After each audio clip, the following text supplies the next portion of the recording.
Olá, galerinha! Tudo bem? Bom, e no vídeo de hoje nós vamos tentar fazer uma síntese das 4 obras que estarão no vestibular da UERJ 2021. E para isso eu construí para vocês um quadro síntese de análise das 4 obras.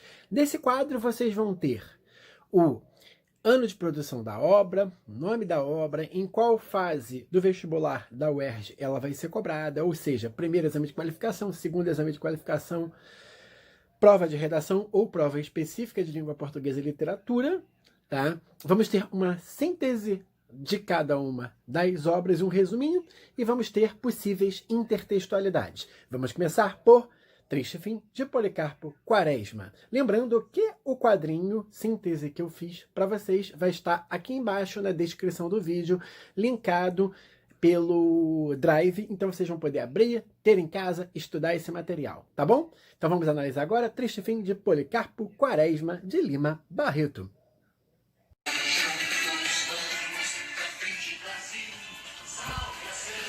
Bom, então eu trago para vocês o quadrinho que eu disse anteriormente. Vocês vão ter acesso a esse quadrinho, tá vendo?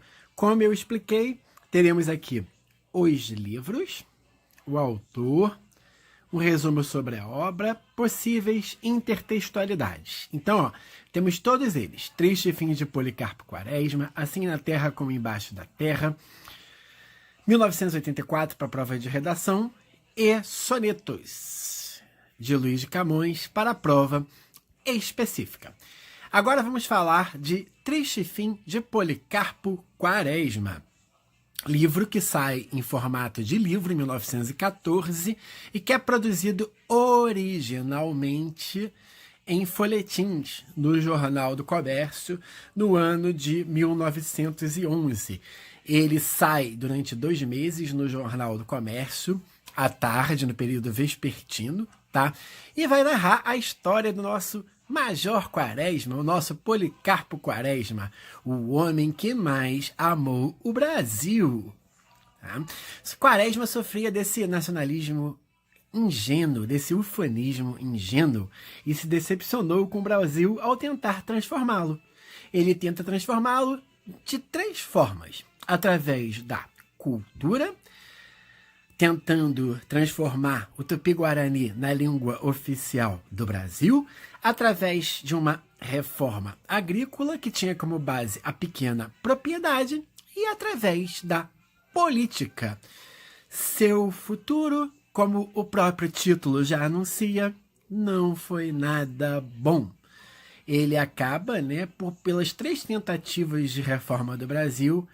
Na sua primeira ele acaba preso, na segunda ele acaba falindo e na terceira ele acaba no paredão morto. Possíveis intertextualidades com Triste Fim, de Policarpo Quaresma. É necessário, gente, vocês ficarem de olho nessas intertextualidades, sobretudo no vestibular da UERJ, que gosta de cobrar sempre intertextualidades, possíveis inspirações para os autores e também fatos de ordem histórica e social, né? Então, o que eu separei aí para vocês nessa parte de intertextualidades no que tange a Triste Fim, de Policarpo Quaresma? As 3 quedas de Jesus na Bíblia. Eu tenho um outro vídeo aqui no canal discutindo, essas 3 tentativas de transformação do Brasil, essa grande empreitada do Policarpo Quaresma para o Brasil, tá? Outra intertextualidade possível é com Dom Quixote, Cervantes, ao passo que Policarpo Quaresma ele luta contra os inimigos do Brasil e sempre acaba, como um certo visionário romântico, ingênuo.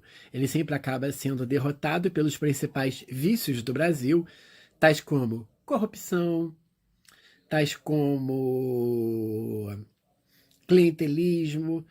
Então, ele sempre será derrotado nesse sentido. É muito importante também que vocês olhem as reformas que o Brasil passou, sobretudo na Primeira República, tá? A reforma Pereira Passos e o higienismo proposto ali pela reforma higienista da cidade, a expulsão dos mais pobres do centro da cidade, a própria criação do subúrbio a partir daí, tá? Então fiquem de olho, né, na reforma Pereira Passos, nesse seu caráter excludente, tá? Fiquem de olho no período da Primeira República como um todo e sobretudo do governo Floriano Peixoto, porque Floriano Peixoto é o único personagem histórico, ou seja, não ficcional da obra, e sobretudo nas questões, temos também aqui um vídeo falando sobre, né, o subúrbio e o suburbano na concepção da obra Triste Fim de Policarpo Quaresma, de Lima Barreto. Outras questões importantes: os universos públicos e privados das mulheres na transição do século XIX e XX. Atenção especial para as personagens Ismênia, tá? E Olga, que são personagens opostas, mas complementares. E um outro assunto muito importante na obra de Lima Barreto é o assunto da loucura. Então, é isso, galerinha. Atento a essas questões. Feita essa breve análise de Triste Fim de Policarpo Quaresma, agora vamos analisar o livro Assim na Terra como Embaixo da Terra, de Ana Paula Maia. Um livro de 2019, super recente, fresquinho, como a gente costuma dizer, acabou de sair do forno. Então vamos lá, vamos lá no nosso quadrinho, vamos analisar e refletirmos sobre essa obra.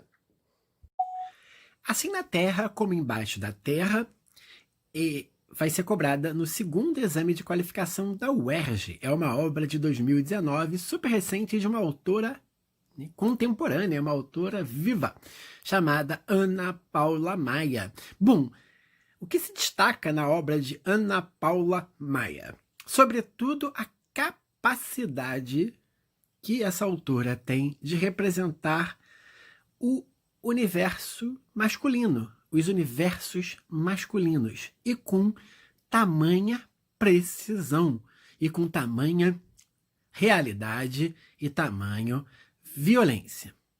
Então, esse romance narra a história de prisioneiras e agentes da lei que vivem numa sinistra prisão, distante da cidade. Esse lugar é considerado um lugar total, ou seja, que todas as regras entre aquelas pessoas de convívio são estabelecidas ali, naquele universo. Essa ideia de sistema total é uma ideia que é muito trabalhada por um filósofo chamado Michel Foucault. Tá?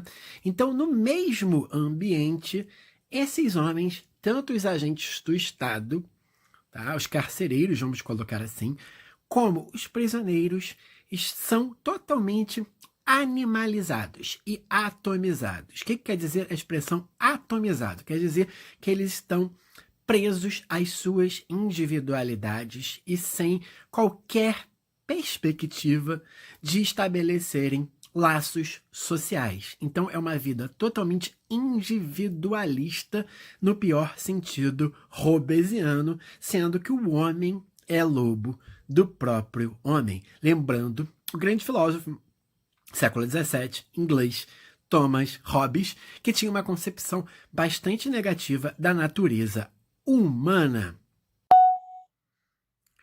Então, Ana Paula Maia vai representar essa prisão e a angústia desses personagens totalmente animalizados.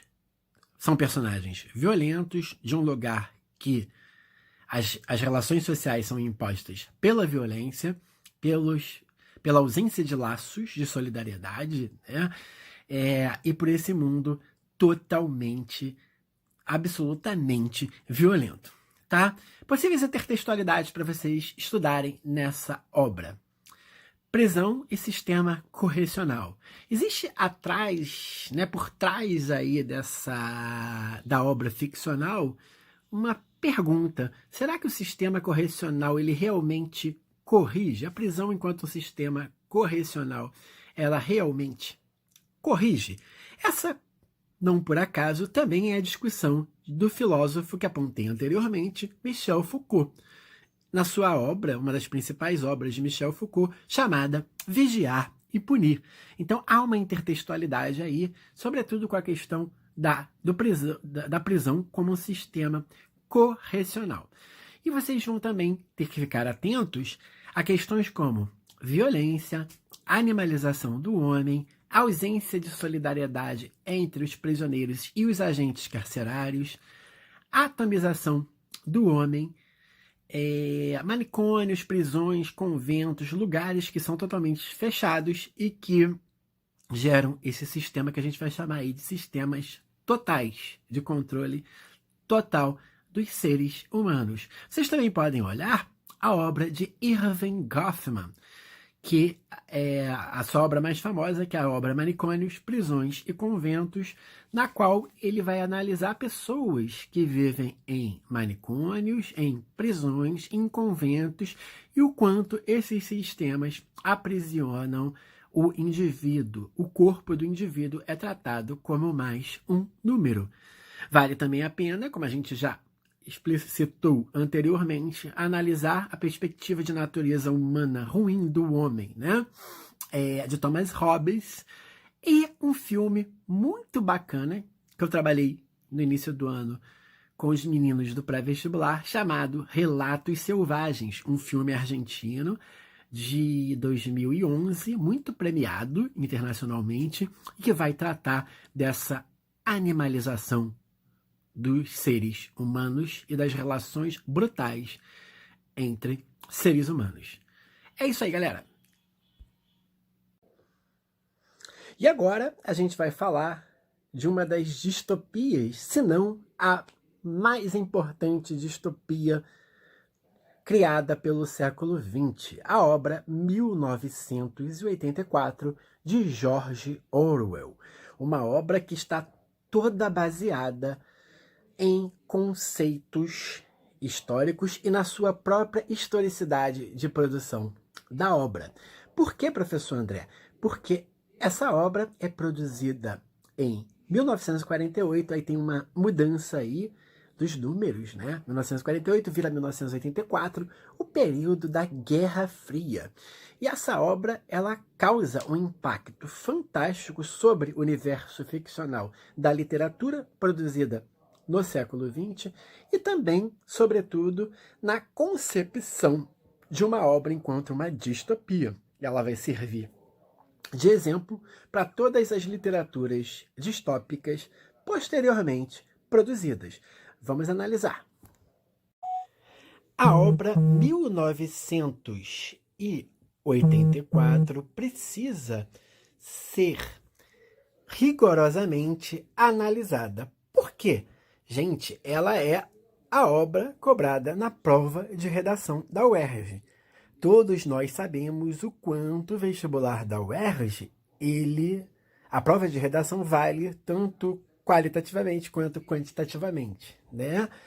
Então, a redação ela vale muito para o vestibular da UERJ. Então, é um romance distópico escrito em 1948 no cenário do pós-Segunda Guerra Mundial. Narra uma sociedade futura que espelha tudo o que há de pior no seu presente histórico. E o que havia de pior no presente histórico de George Orwell, que é um pseudônimo, né, gente? George Orwell é um pseudônimo, tá? Vamos lá, o que havia de pior em 1948? Em 1948, como eu falei anteriormente, a gente está no contexto da Guerra Fria, um contexto de bipolarização do mundo. Parte do mundo era, né, capitaneado pelos Estados Unidos e pelo sistema de produção capitalista, e a outra parte do mundo era capitaneada pela União das Repúblicas Socialistas Soviéticas, a URSS, de sistema de produção socialista. Então havia uma disputa política, militar e ideológica entre os dois países vitoriosos da Segunda Guerra Mundial. E também a gente tem que parar para pensar que a gente está ali pensando, né, enquanto um trauma histórico, a questão do nazismo e a questão do Holocausto. O nazismo ele produz a primeira e única, ela é bem peculiar nesse sentido, sociedade totalitarista, de total controle do universo privado das pessoas pelo Estado. George Orwell vai criar uma sociedade ficcional na qual os universos privados estão praticamente totalmente controlados pelo universo público e, sobretudo, pelo Estado, metaforizado na figura do Big Brother, o grande irmão, e o seu ministério mais poderoso de controle social, que é o Ministério da Verdade. Então, o nosso protagonista da obra, ele vai tentar fugir a essa sociedade e transformar essa sociedade. E ele vai encontrar pelo seu caminho sempre pessoas muito atreladas ao poder, ou com medo, ou por forma de empregos, né? Então, essa é uma sociedade totalmente, como, né, a obra da Ana Paula Maia, que a gente refletiu anteriormente, é um universo totalmente claustrofóbico, de controle, no qual as pessoas têm que todo dia ao sair de casa ou ao voltar, virar para a sua televisão, né, se apresentar e apresentar o que vai fazer durante o dia. Uma sociedade na qual as memórias são controladas, onde há produção biográfica sobre o passado, onde há fake news e ausência de liberdades democráticas e liberdades civis. É muito importante, como fator de intertextualidade, vocês estudarem os fenômenos tecnológicos, os fenômenos midiáticos, como o próprio BBB, tá? O controle social pela tecnologia, né? Como que a tecnologia pode nos controlar. É muito bom, eu deixo como indicação a série Black Mirror e, sobretudo, 3 episódios dela, Queda Livre, 15 milhões de méritos e Momento Valdo. O controle da memória e da história, o revisionismo histórico é muito importante, né? A gente vive uma época na qual se nega no Brasil a escravidão brasileira, tanto por grupos políticos como pelo próprio presidente da República, se nega a escravidão brasileira, se nega que houve uma ditadura no Brasil, e grupos políticos produzem, inclusive, documentários e séries com essas negações. Então, esse revisionismo histórico é muito importante em nossos tempos. Então, a UERJ não escolheu esse livro à toa. A luta pela história e o direito de fala das minorias sociais também é uma discussão importante em 1984. As ditaduras, elas são de direita e de esquerda, como afirma George Orwell nessa obra. E existe uma crítica aí muito forte do George Orwell. Mais à frente eu farei um videozinho sobre isso, ao stalinismo e aos regimes ditatoriais de esquerda que existiam naquela época de produção da obra em 1948. Vale muito a pena também vocês olharem a ideia de modernidade líquida de Zygmunt Bauman. Nós controlamos a tecnologia ou ela nos controla? É uma pergunta que está implícita e explícita na obra 1984 e poderia ser, sim, a pergunta da redação da UERJ 2021. Nós controlamos a tecnologia ou ela nos controla? E para fechar esse vídeo de síntese, vamos fazer uma brevíssima análise de sonetos de Luís de Camões. Vamos lá! E para falar de Luís de Camões, Sonetos, um livro escrito no século XVI, nada melhor que nós termos ao fundo a música Monte Castelo, do grupo Legião Urbana, que vai se basear, que vai ter como intertextualidade a obra Sonetos de Luís de Camões. E Camões vai ter como intertextualidade, né, para produzir esses versos sobre o amor, um outro livro, que é a Bíblia Sagrada. Então, o que nós temos aqui? Nós temos, com Luís de Camões, com os sonetos uma obra em formato de soneto. Então, vocês têm que dar toda a atenção a esse fato. A UERJ escolheu Luís de Camões para livro da prova específica de língua portuguesa e literatura, para quem vai fazer carreiras nas áreas de humanas, comunicação, direito. Então, prestem atenção, das 4 obras, é a única que é em formato de soneto.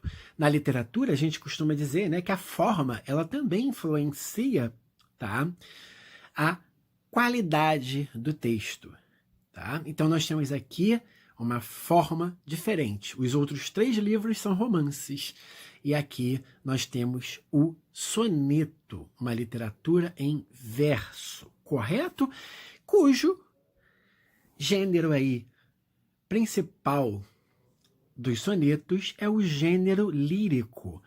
O eu lírico representando, falando das suas angústias, do amor daquele homem quentista português que dominava o mundo. Cabe lembrar que Portugal é uma das potências do mundo nesse momento.